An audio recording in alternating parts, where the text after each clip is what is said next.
So it's pretty exciting times for Blood Angels collectors. Their new codex is confirmed, with a Death Company focused Battleforce on the way, and new models for Lemartes and Astorath, and a teaser of more models to follow this on the way. Let's talk through all the announcements and what they mean for the Sons of Sanguinius going forward.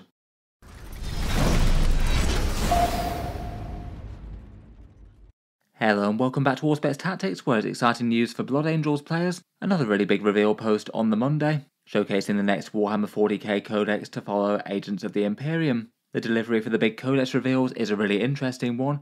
They almost always tend to post these in big online reveal shows, usually tied to their US tournament series, though it looks like for whatever reason that they weren't able to do a reveal show at the Tacoma Open. My guess is they probably wanted to, but weren't able to for some sort of logistical reason or staff illness or something. So instead the miniatures that they've revealed there, like the new Agents of the Imperium, have been coming out on the Monday reveals, as they often do with smaller stuff.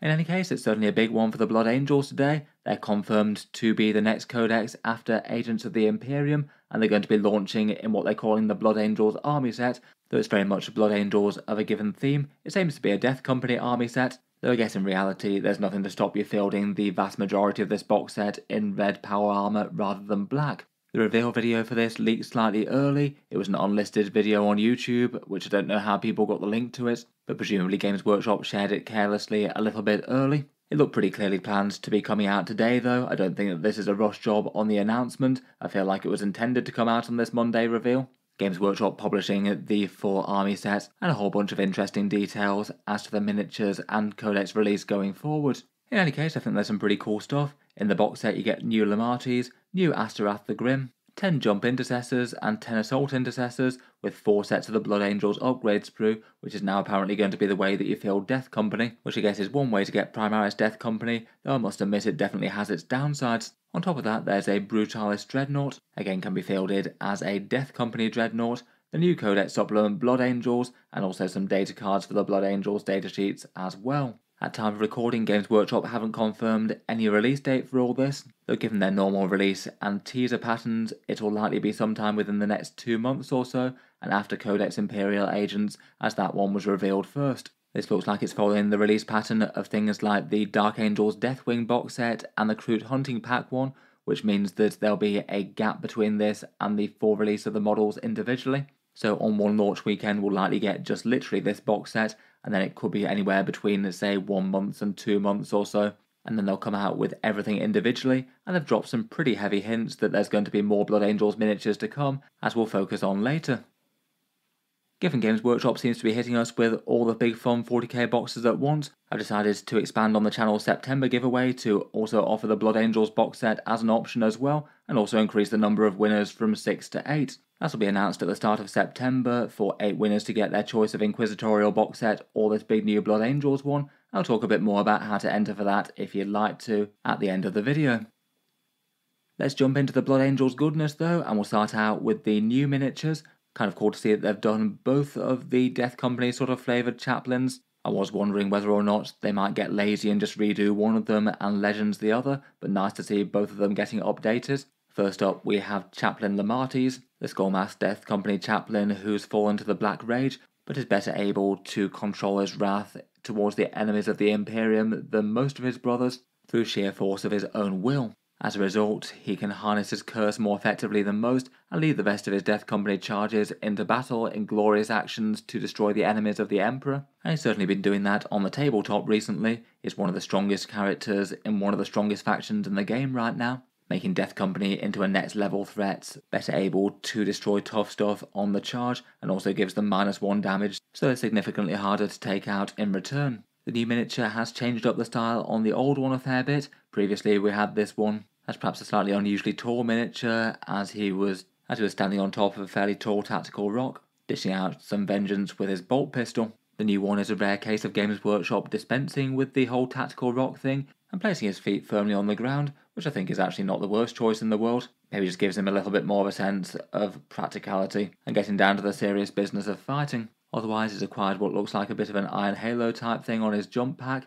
His power armor's acquired a bunch of banded metal plates, and I quite like his skull mask, which looks even angrier than it was before, leering open in rage, which I think is quite a cool touch given his backstory really. He is maybe a bit chunkier and lower to the ground than I might have expected, which does seem to be a bit of a common theme for some of Games Workshop's latest character sculpts, but overall I think the miniature's pretty good fun. I must admit personally I wasn't the most sold on the old one myself. It wasn't my personal favourite out of the Blood Angels range, so I don't really mind the update here. We've also got a few more pictures of him. Here you can see his jump pack from the back and the sort of skull mask shoulder pad that he's got on the right shoulder. Plus you can get a better look at his Blood Crozius and bolt pistol.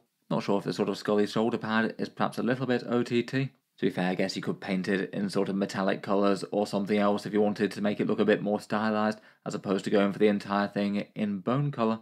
To be fair, I guess he will be standing just a little bit taller from the ground, given that they've got him on some Shattered Ruin type things. My mistake there, it wasn't quite as obvious from the first picture in the video, which cut it off a bit. As mentioned though, he's very much not the only Blood Angels jump chaplain that's going to be dispensing some death from the skies. We've also got Astorath the Grim, the sinister executioner of the Death Company, all ready to take the lives of the enemies of the Emperor with the executioner's axe, though also his fellow battle brothers should their madness devolve to the point where they can no longer be controlled and no longer have a chance of serving in their madness to seek a glorious death in combat. His previous miniature was the one on the bottom left here. It had him riding aloft on a whole bunch of tattered scrolls and things, with some sinister stylized black wings arising from his jump pack. Compared with Lemartes, they haven't really done too much different with this guy. Pretty much the miniature and its styling remains almost exactly the same. The pose is really similar. Maybe the biggest change is that he's lost those weight-bearing scrolls that he had before. Games Workshop instead going for a bit more of a standard tactical rock type affair that they've been doing with their regular jump packs from a while now. I feel like the stylized wings are a bit more prominent in that you can really see the sort of hooked aspect of the pinions looming over him. Makes him look all very sinister and disturbing. Again, here's a few more pictures of the miniature where you can see the model from the back and the sides as well. You can see a single thruster jump pack a little bit better there, and a better look at the posing and the sort of curved wings of the model from the side. Overall, I think they've done a good job here, reimagining basically the same model without really taking too much from the pose or the styling, but making bigger and more threatening looking and a lot more detailed. Moving on, we've got the Death Company of the box set, which as mentioned I feel like is a bit of a mixed blessing for Blood Angels. If anything, it could be seen as a bit of a downgrade, as unfortunately it looks like Death Company, at least for the time being, are going to be going from bespoke models that represent them to basically just intercessors and jump intercessors with an upgrade sprue. Again, this one feels maybe just a little bit stopgap, and I really wouldn't be too surprised if whenever they come back to do the Blood Angels in style again, we get actual proper Primaris Death Company Marines. But at least for 10th edition it looks like the way that this will be. The current Firstborn Death Company kit rotated out and instead replaced by a generic Blood Angels upgrade sprue that adds a bit of flavour, and then you add the Death Company details and markings via paint. Previously we had Death Company Marines and then Death Company Intercessors in the Codex. Now we just have standard Death Company Marines, which are Primaris models, and Death Company Marines with jump packs, and then you add the upgrade sprue bits to them. And on the miniatures you can see that it contains head swaps, an icon for the Sergeant, tailored shoulder pads, a few chalice trinkets and things like that, and then it looks like just two game relevant upgrade things, one singular Inferno pistol and one two-handed Eviscerator. I guess the presence of the Eviscerator will mean that they hit with a bit more oomph than, say, just standard jump intercessors or assault intercessors. I'd hope that the profile will be at least AP 2 and damage 2 and higher strength to take on bigger stuff. But it does look like it's going to be legends for the Death Company armed with things like Power Fists and Inferno Pistols and Thunder Hammers as we have them now. So that is going to be a shame for Blood Angels players to basically have the single hardest hitting assault unit go away. I think the kit itself will be missed as well. It's really quite a fun and flexible one, and I really would have hoped that Games Workshop could have done a direct Primaris update of it. In the meantime, it is still on sale, and it's a great source for bits. Lots of fun power weapons and chainswords and shoulder pads and things, and loads of good chapter iconography. A lot of it Firstborn themed, so not all of it usable on Primaris, but a fair bit is. In any case, here's a couple of images from the video. Here's a close-up of some of the Death Company Marines. As you can see, not enormous amounts of modelling difference compared with the standard ones. The most prominent things from these guys are the head swaps that they have with their nice fanged heads, and the sculpted Blood Angel shoulder pads. Otherwise, here's a look at the jump intercessors with the upgrade sprue. Again, the main difference is just being shoulder pads and things, the occasional themed chainsword and the chalice trinkets that they can put around their waists. I'd guess that the jump intercessors will also be able to use that two-handed eviscerator thing. Can't see one on this shot at least. It'd be a bit disappointing if not though. Finally, here's a look at the upgrade sprue itself. According to the article, apparently you'd get 4 of these in the Blood Angels army set big box, and to be honest that does seem like quite an advantage for collecting Blood Angels going forward. You would have a serious amount of sculpted shoulder pads there that you could sub out to other Primaris units as you added them. As you can see, it goes quite heavy on the sculpted shoulder pads, a few interesting ones for characters there. It looks like 10 head swaps per sprue, 8 of them bare heads, just the one Blood Angel stylized helm, which is maybe a bit disappointing, and then a Blood Angel's Terminator head, 4 weapon swaps including 2 power swords, the Eviscerator and 1 chainsword, a bunch of trinkets and icons and a couple of bits to put on vehicles, an Inferno pistol and a Stormbolter and Terminator front plate. As it goes, it's certainly better than the current fairly anemic upgrade sprue. I feel like these new generation of them are a lot better. Maybe not quite as exciting as the one that the Black Templars got though. I really like their sculpted versions of their relics that they can take. Plus that had meaningful other options like multi-melters to put on vehicles and different weapons for their Crusader squads. Finally, for the actual miniatures of the box set, and again using that upgrade sprue, there's basically a Brutalis Dreadnought in the box set, this time billed as a Death Company Dreadnought. Again, I'd say probably not really what people might have wanted to see from an actual Death Company Dreadnought, as it is just essentially the Brutalis, but with like one of the Blood Angels upgrade sprue things glued on. You can see the little cross skull thing on his sort of left carapace. The existence of this and being called the Death Company Dreadnought means that it's probably curtains for the actual Death Company Dreadnought kit, and that means likely losing access to the Furioso and the Librarian Dreadnought datasheets. Not saying that's 100% confirmed yet, but seems likely given the general direction of travel. I felt like that was always likely to happen though once Games Workshop came out with the Brutalis, which essentially is a Furioso, but not just chapter locked to the Blood Angels only. It'll be interesting to see just how much carnage a Death Company Brutalis can mete out though. I can't help but think that anything that gets into melee with that is probably going to be torn into shreds. If it just follows the same sort of Black Rage rules, then I guess you'd be having something that re-rolls hit rolls, and I guess likely gets a feel no pain baked in. It'd be perhaps even more all or nothing than the Brutalis currently, where if it gets into combat with something meaningful, it's going to absolutely rip and tear, but if it just gets focused down with mass amounts of heavy weapons, then maybe not. Otherwise, for the rules side of things, in the box set there's going to be the Codex Supplement for Blood Angels. That's going to be the first place to get the limited edition version of it, and then there's going to be a regular version coming out later.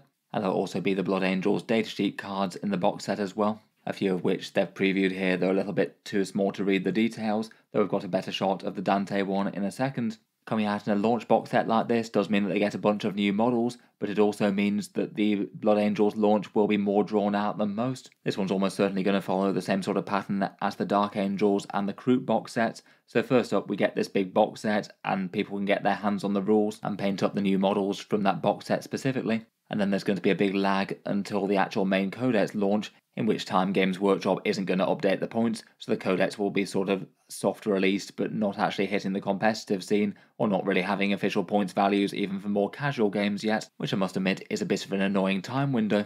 If we're judging by the Dark Angels one, which is the only precedent for the big divergent chapters that we've got so far, it seems likely that there'd be 3 detachments. Given it's Blood Angels, one of them absolutely has to be Death Company. There'll be the standard Sons of Sanguinius one, maybe reimagined a bit, maybe not, but it seems to work quite well currently, so hopefully they don't break it too badly. And then I guess just from logic beyond that, you're probably most likely to have some sort of angelic exemplar sort of detachment, maybe focusing on jump characters, Sanguinary Guard or Vanguard veterans or similar. That'd be my first thought for what I'd expect, though I guess we'll wait and see on that front.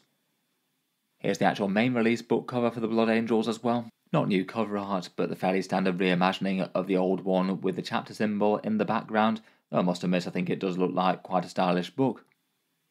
Games Workshop certainly didn't go heavy on the rules teasers for this one, but they did mention the datasheet numbers in the codex. They said that there's 18 datasheets in the codex, though in the past that number has been a little bit deceptive from time to time. They might or might not be including the combat patrol datasheets that are no doubt in the codex as well. And in all honesty, if we kept 18 units for the Blood Angels, then that'd be losing fewer units than I might have expected for them. Currently I believe there's 19 unique ones in Codex Blood Angels.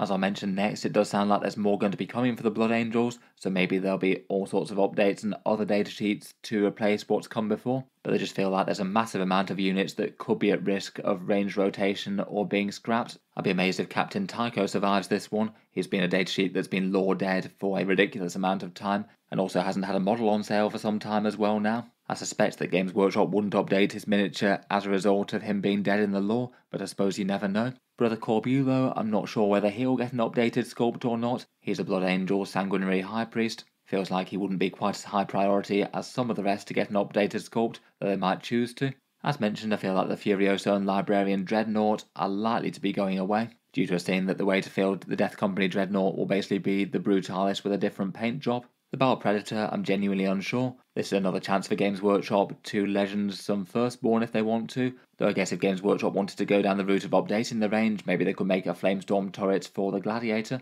Death Company Marines and Death Company Intercessors might well be consolidated into one datasheet. Certainly not guaranteed on that front, and I guess maybe just for variety they might be able to keep two squads, one armed with bolters and one armed with close combat weapons. That might allow them to be balanced a bit better, but I could see them being merged into one if they wanted. And then I guess the Sanguinary Priest, unless a new miniature's released, might lose one of its options at least. Currently we've got a foot one and a jump one, even if there's no miniature for the jump one. I'd hope there might be a good chance that they might release a Sanguinary Priest, but I suspect they wouldn't release both one on foot and one with a jump pack, and as a result you might have one of the datasheets lost. Finally, for rules previews, we've got a glimpse at Dante's datasheet. This one in theory should be from the datasheet cards, and looks like at first glance it does have a couple of small improvements. Currently his buffs give you a +1 to charge and a +1 to the hit roll for a unit that he's leading. It looks like this version's picked up a +1 to advance rolls as well. Could be nice for keeping his unit fast and mobile around the table. The numbers are super blurry, though it looks like he's gained a strength 8 on the Axe Mortalis as well, which is quite a big breakpoint. Previously it was strength 7. I feel like that's quite a nice change. It's not meaning that he's just going to be completely dependent on the Sons of Sanguinius force to get up to a reasonable strength with that axe. The Chapter Master of the Blood Angels I feel like should be hitting appropriately hard against the enemy, though obviously paying the fair points to do so. Otherwise looks like the squads that he can lead for some reason list assault squads as an option, which makes me a bit confused really. Not sure if that's an early draft version or something, but obviously it's jump intercessors now. And they also interestingly list just Vanguard Veteran Squad as just the one thing and not with jump packs. Again, I don't know if that might just have been a placeholder as a draft or something. Otherwise though, looks like the article has dropped a couple more hints that this isn't the end of the Blood Angels models that we're seeing. It seems that Blood Angels are getting a major release wave, and in 10th edition we've got some pretty good examples of what Games Workshop tend to do with them now, usually having a big box release that has some but not all of the new stuff in it, and then some individual squads to come out alongside the Codex when that follows a good few weeks later. For this one specifically, the article said, if you're wondering where all the red is, don't worry, there'll be lots of red in due course and perhaps a little gold. That seems a pretty clear hint to some of the units that people are most expecting to be updated this time around for the Blood Angels, the Sanguinary Guard and the Sanguinor. Now with Astorath miniature revealed, those trailing parchment sort of rumour engine type thing, it still looks like it could be on for the Sanguinor. And Sanguinary Guard have been rumoured pretty heavily as well. I've seen some online discussions saying they might be in a unit of 3.